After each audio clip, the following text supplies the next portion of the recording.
This could be your last chance to own a freehold waterfront property in Dubai.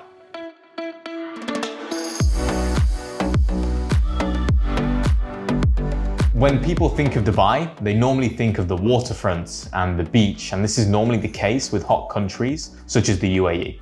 Now, with Dubai, the way I like to zone out Dubai is that anything which is sort of in between Sheikh Zayed Road and the ocean is really classed as Zone 1 Dubai.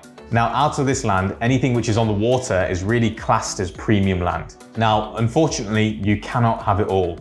Most of this land which is on the water is not available for freehold purchase and only available to GCC nationals. Now, because these areas are so in demand, but there isn't actually so much freehold supply, these areas have really reached the peak of what property can be charged at in Dubai. If I were to go through each of these areas and talk about the price per square foot of what each is transacting at, you'll really understand the benchmark of what the transactional prices are for these premium locations. Now, before going into the transactional prices of each of these given areas, I want to make the point that the prices that I'm quoting now are for the new buildings in these areas. The reason why I'm quoting the new buildings and not the old buildings is because there can be a big discrepancy in the prices between a new building and an old building, and also the properties that are on offer in these new up and coming areas, which I'm soon to talk about, will be brand new by the time that they hand over. So one by one, I'm going to go through each of these waterfront destinations and the transactional prices of what is being achieved today. With Blue Waters Island, 4,945 dirhams per square foot, JBR, 4,969 dirhams per square foot, Emaar Beachfront, 4,553 dirhams per square foot, Palm Jumeirah, 5,174 dirhams per square foot, Jumeirah Bay, 11,021 dirhams per square foot, Lamer, 8,419 dirhams per square foot for the new properties which are being launched. And just to give you some sort of idea of what the old properties are, which are not so good, you're looking at around about 3,000 dirhams per square foot here. Pearl Jumeirah, 3,181 dirhams per square foot. The reason why this is so low is because these are custom villas with no real cohesive community that is around these villas. You'll probably notice on this map there are still a few waterfront destinations which I haven't talked about. These are Maritime City, Rashid Yachts and Marina, and Dubai Islands. These three locations are up and coming areas. There is currently nothing on them right now, but the opportunity to buy in today at a really good price and have those prices mature as these areas develop over time. So the first destination to talk about is Maritime City. Maritime City traditionally is a commercial area of Dubai where ships go to retire or get repaired. You can see on the map now, this part of Maritime City in purple is this area. It's an industrial area and a commercial zone to facilitate this activity. The other side of Maritime City is where the freehold residential opportunities have just started up.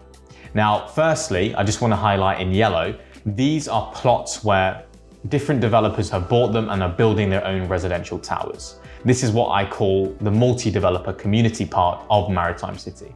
If we then take a look at the part highlighted in the red, you'll then see all of this land has been bought by Beyond/Omniat, who are now developing a community of residential towers with high-end amenities, with schools, retail, mosques, and etc. At the top of the peninsula, you'll also notice they are creating a fake beach or an artificial beach for the residents that are just within the red zone.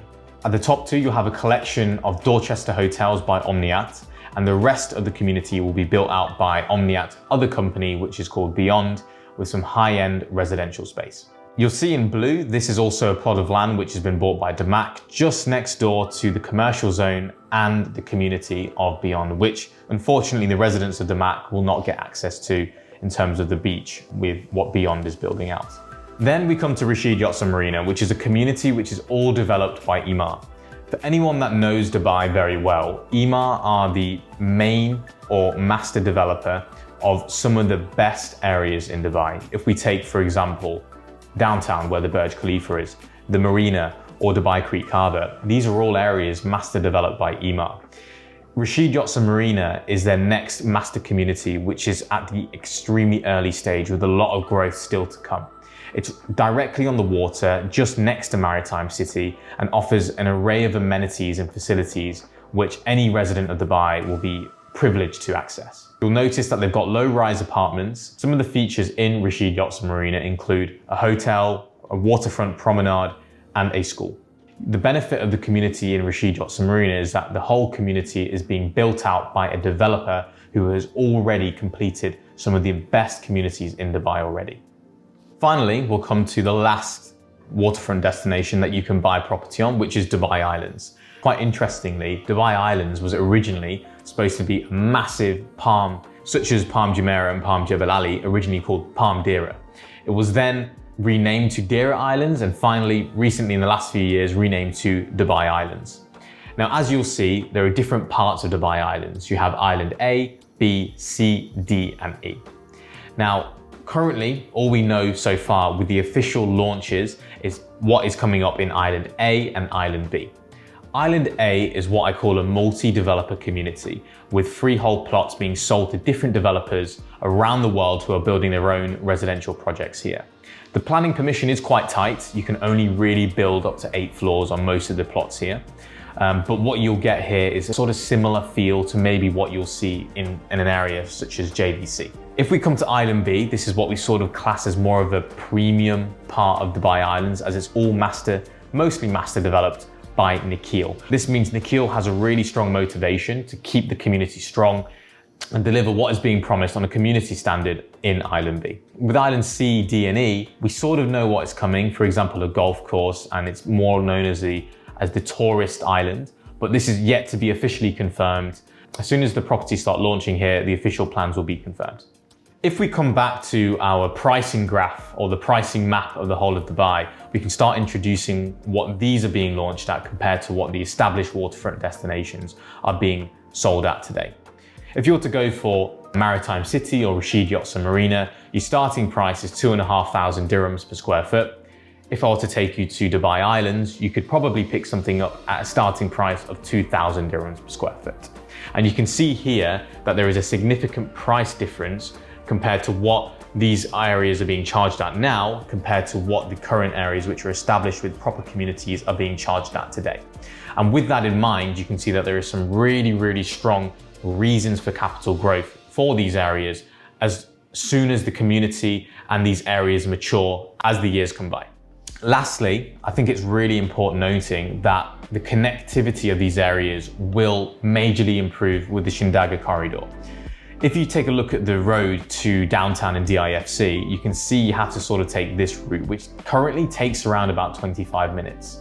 However, there is an infrastructure improvement taking place here where there's a new flyover being built, and also an infrastructure improvement taking place at the Trade Centre roundabout with another flyover, which will ultimately take the travel time from these waterfront destinations, especially Maritime City and Rashid Yachts and Marina, to around about 15 minutes. This is extremely important because I think people need to realize that the Burj Khalifa district, and especially DIFC, is not moving anywhere.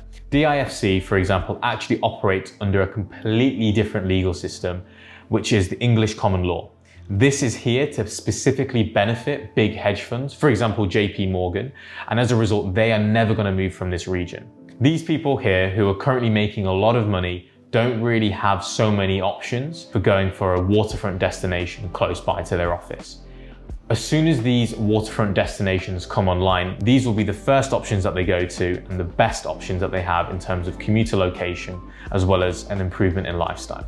If you're interested in learning more and also looking for guidance in buying a property in Dubai, please feel free to reach out to me on the form below. This form will help me really understand what it is you're looking for and how I can really help you. We get a large number of inquiries, and every form that we do get, I will try my absolute best to get back to you as soon as I can.